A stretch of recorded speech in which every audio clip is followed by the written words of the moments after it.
Konbanwa, this is Nino, a direct distributor of Lifestyles PH, a denatured alcohol gun, an airsoft enthusiast.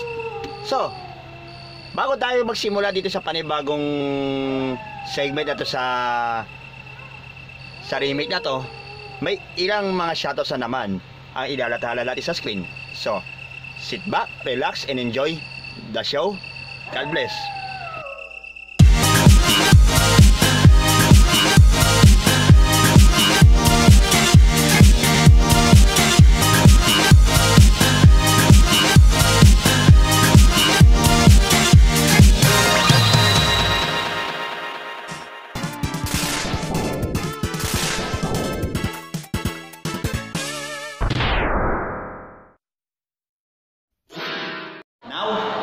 We have already given the shoutout, so wala na tayong intro, wala tayong paligoy-ligoy. Baka na natin itong panibagong episode sa Ninyo's Rebels Remake Season 1. O ito,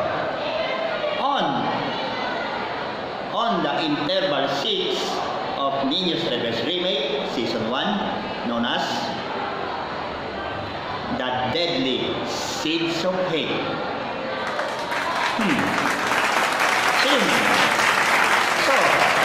Hindi ko na siguro kailangan na i-elaborate sa inyo, pero ito yung mga sinulat ko dito, talagang pinood ko na lang.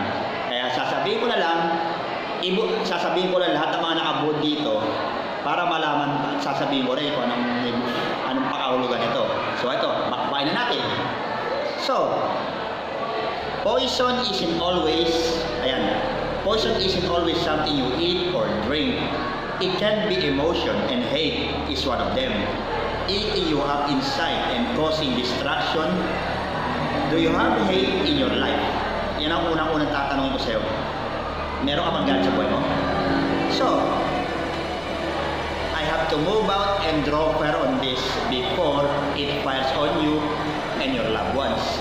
So, bakbakin na natin to. Hate is a mighty strong emotion, sabi nga dito sa research. This metal venom can pollute your own spirit, poison your soul, and seep into all of the relationships that surrounds you. Anyone who found out of themselves wrapped up and armed in the arms of hate knows how damaging and mind-consuming it can become. Even words carries power, particularly if it comes from a friend, a family member, or a child. So, ibig sabihin, yung galit na yan, yung pinakamatinding emosyon yan. Kasi, yan yung tinatawag, yan ang bakit talaga sumisira sa lahat ng mga relationships, sa pamilya, sa kaibigan, at kung ano-ano lahat-lahat. Pero, i-ano natin yan, i-elaborate natin ng maayos to. So, ito pa isa. Hate can be directed at almost anything in my bucket list. Apat na klase yan. Unahin natin ito. A. Animals. Ano yung mga animals na yan? Sige. 4-legged, 8-legged, snakes, and generation of vipers. But most preferably, the 2-legged threats such as you. O, di ba?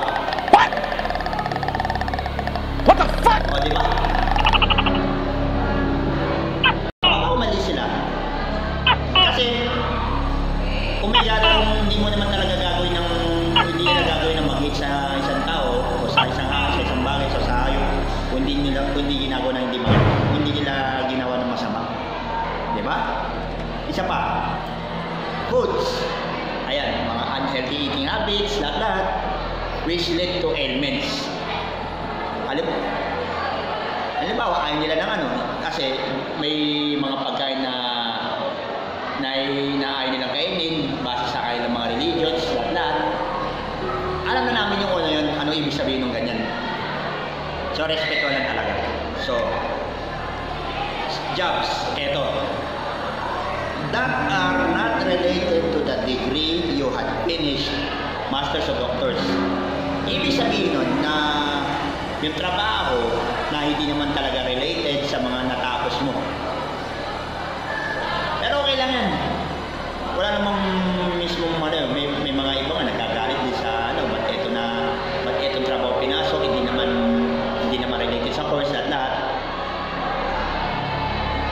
depende lang yan kung ano eh, kasi yung iba maselan. Puta sabihin mo hindi. Alam ko marami na ako na-encounter mga ganyang klaseng bagay dito sa lugar na to at kung saan pa mga lugar sa mundo. So na yun. Isa pa, hatred toward people. Bakit? Ayan, anyone who intervenes, meddling, and doing all kinds of evil to innocents. Yan din ang dahilan kung bakit nagsimula ang hate sa isang tao, sa isang bagay, sa kung ano. Dahil lamang yan sa mga kasamaan. Naipigas ang mula pa nung kapanahunan pa ni Adan at Eva until this present time. So yun na yun. Dako naman tayo dito sa two kinds of hate. So dalawang klase yun. Impulsion and expulsion. Both of these two will eat you up inside. So if you find yourself living with hate, perhaps it is a good day for a freedom fighter like me for a little wellness, house cleaning, or even fighting bodies around. So ibig sabihin may impulsion. Yung impulsion at expulsion, pareho delikadong bagay niyan. Kasi kailangan talaga maging defensive ka sa lahat ng mga bagay. At kailangan mo rin magtanggol sa sarili mo laban sa mga kaaway. Dahil nasusulat sa Bible yan. Doon sa aklat ni Nehemias yun. Tinulungan sila ng hari ng Babylonia na para sa mga pagtulong sa Jerusalem at protektahan sila laban sa mga kaaway. At tinuruan din kung paano protektahan. So, ganyan ginagawa ko rin. Kailangan ko rin protektahan lahat ng sarili ko laban sa kasamaan at kasalanan na gustong ipato sa akin ng mga walang yan. Ganyan ako ka-defense. So, eto, dapat naman tayo sa isa. Hating others. Eto. Hating others. Hate turned outward is both dangerous and ugly. Kagaya mo, pangit na nga ng face, pangit pa ng face.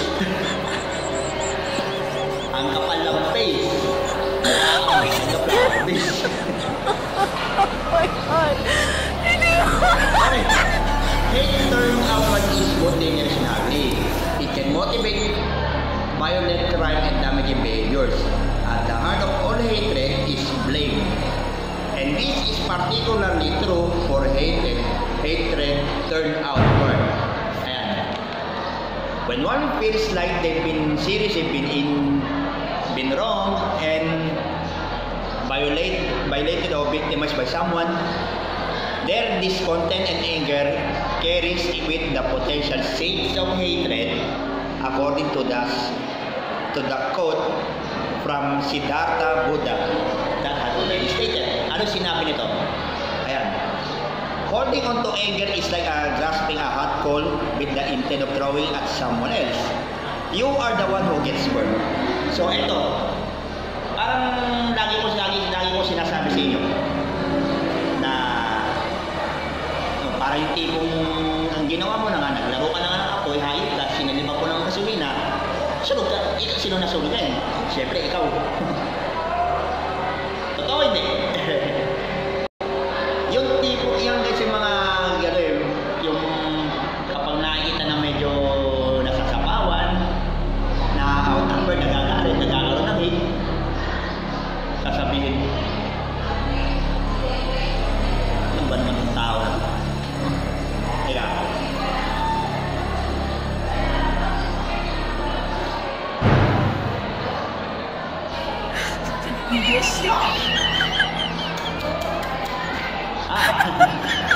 Tama. Ito pala yung sura ng tao na laging galit. Wala pa ako binabanggit. Lahat ng tao nagre-react na. Ito yung tipo ng demonyo na kapag ituro mo pa lang, pagtatawanan na to.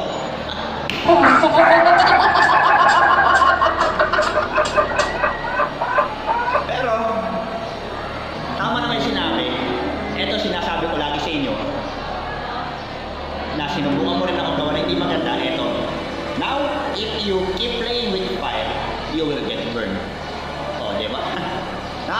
rin niya pag sinubukan mo makipaglaro sa akin.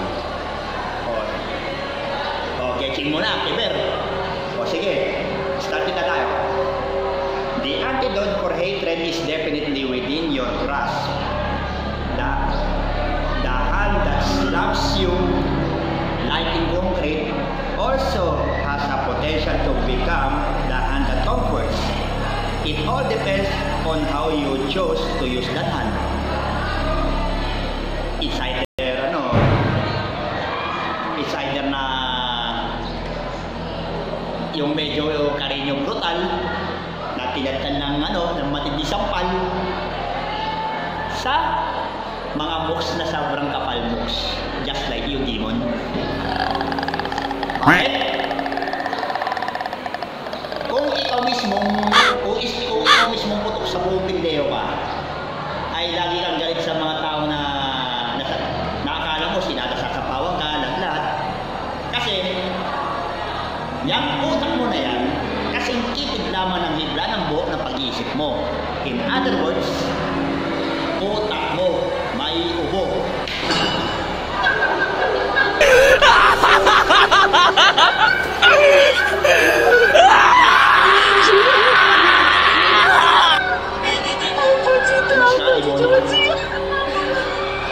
Sige, bilisan na natin.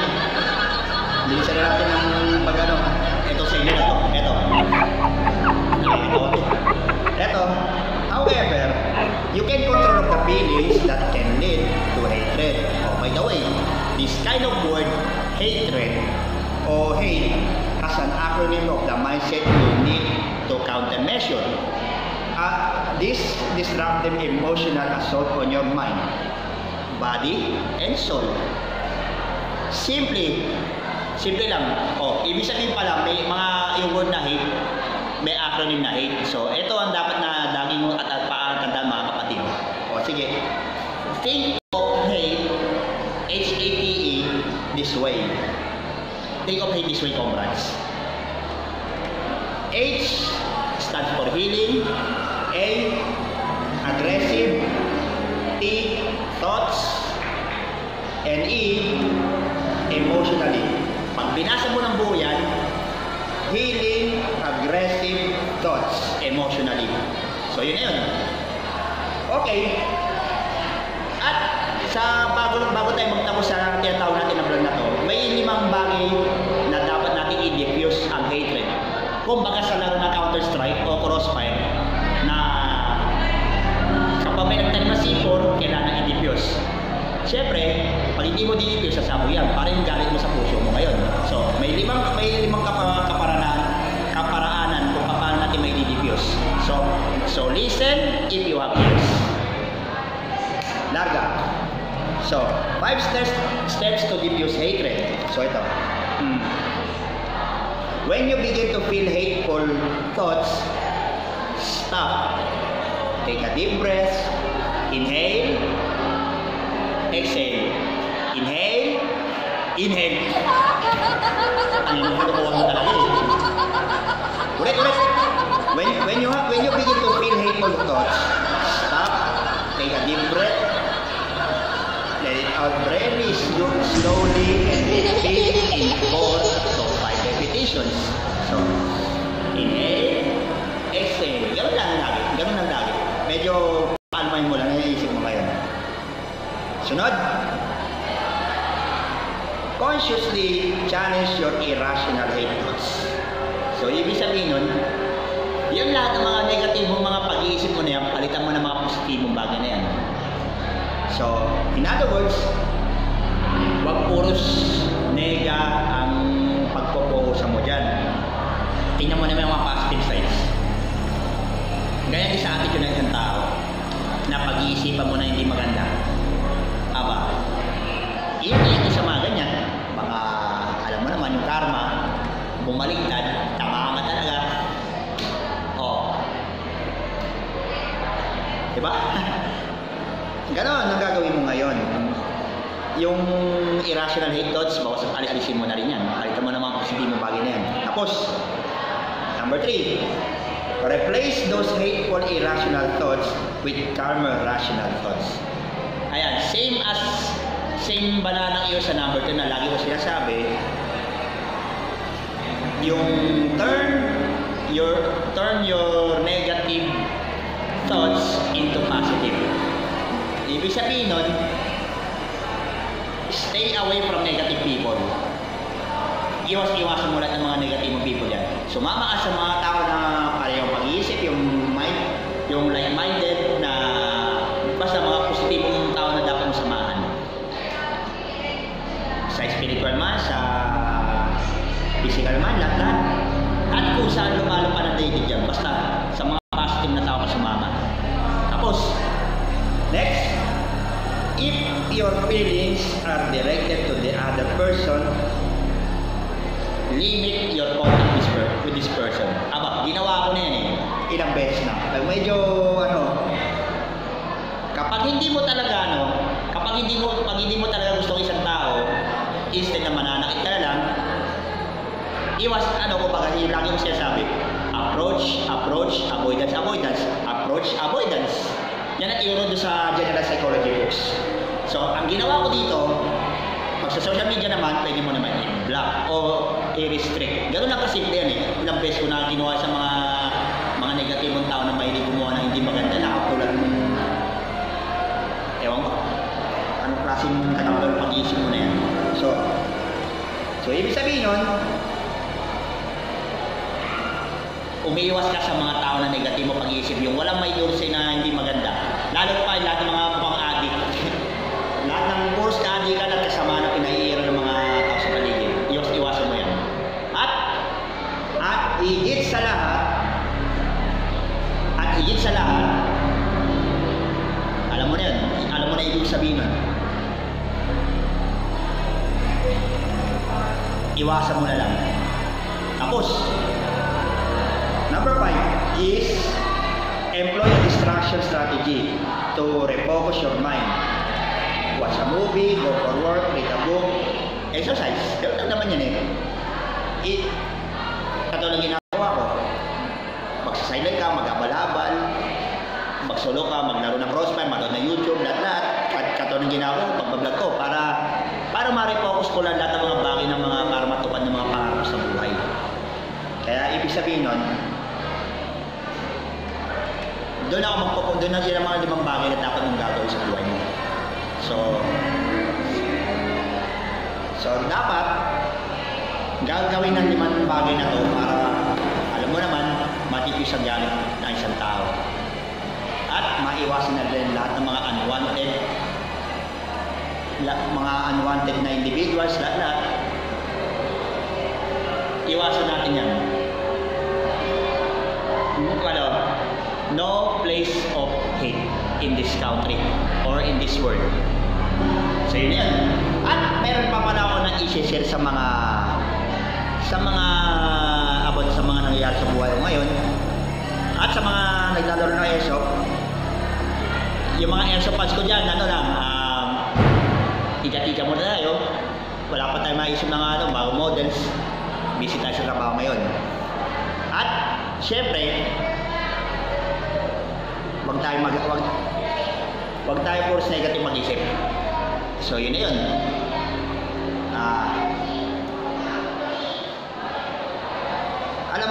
Alam mo ang galit.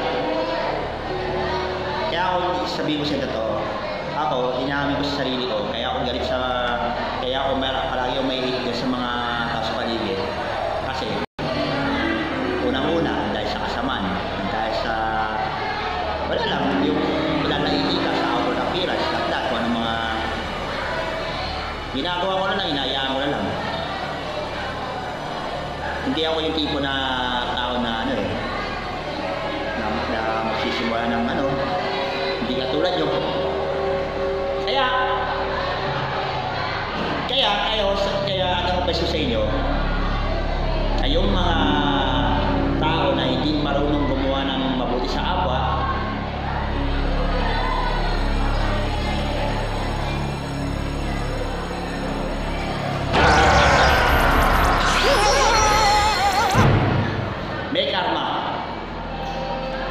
may karma darating para dyan sa mga tao paggawa na hindi maganda. So tanda mo, galit lang ako dahil sa kasamaan na nangyayari sa paligid at sa mga kasalanan. Yan ang kinaiinisan ng Panginoon. So, this has been the deadly seeds of hate that I have really tackled on Nino's Rivers Remake Season 1. So, we had to end this vlog for now. This is Nino, and the distributor of Lancel's PH, and the natural alcohol gun, and airsoft enthusiast. Like, share, and subscribe sa lahat ng mga panibagong videos dito sa Nino's Rivers Remake. Pwede sa reviews, your first drops, anything and everything. So, pahintayin na lang po para sa mga bagong airsoft vlogs. Wala pa tayong mga panibagong iba vlog. Kasi busy rin. Hindi pa ako nakakapunta ng Divisoria. So, stay tuned pa rin tayo para sa mga panibagong episode sa mga Pelican reviews and reverse drops. So, sit back, relax and enjoy the show. Sunod na round. Sunod na vlog. God bless.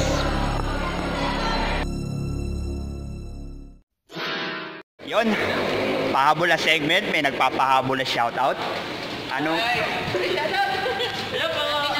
anong year kayo mga anak? First year. Bised ano? Besed TNE. Yung ano, tambay, lagi, educators. Okay. Kaya pala may pahabol sa shoutout, may pahabol na segment. So ito tuloy ko may pahabol pa pala na segment about do sa deadly seed of hate. Isa na rin yan.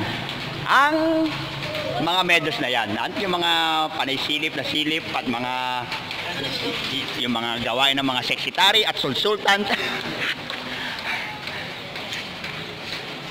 Diyan nagsisimula ang nakakamatay na hate dahil dyan sa mga ginagawa na yan. So ibig sabihin yun, tigil-tigil na lahat ng mga pagkakaroon ng galit sa kapwa niya.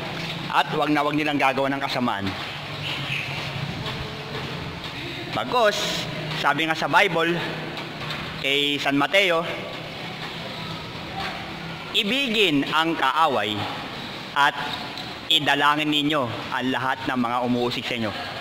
Which is, yan ang mga bagay na ginagawa ko palagi. Inaayaan ko na lang. Let God do the talking na lang sigurado. So ito. So ulitin ko. Diyos na ang bahala sa lahat. So that's it.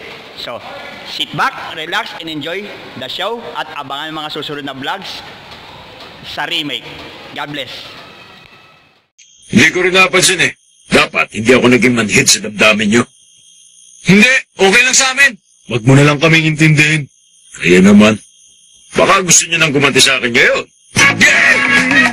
Eto, libre-libre. Nakabaladra na mukha ko. Sige na, para naman matupad ang pangarap nyo. Promise, hindi ako gaganti.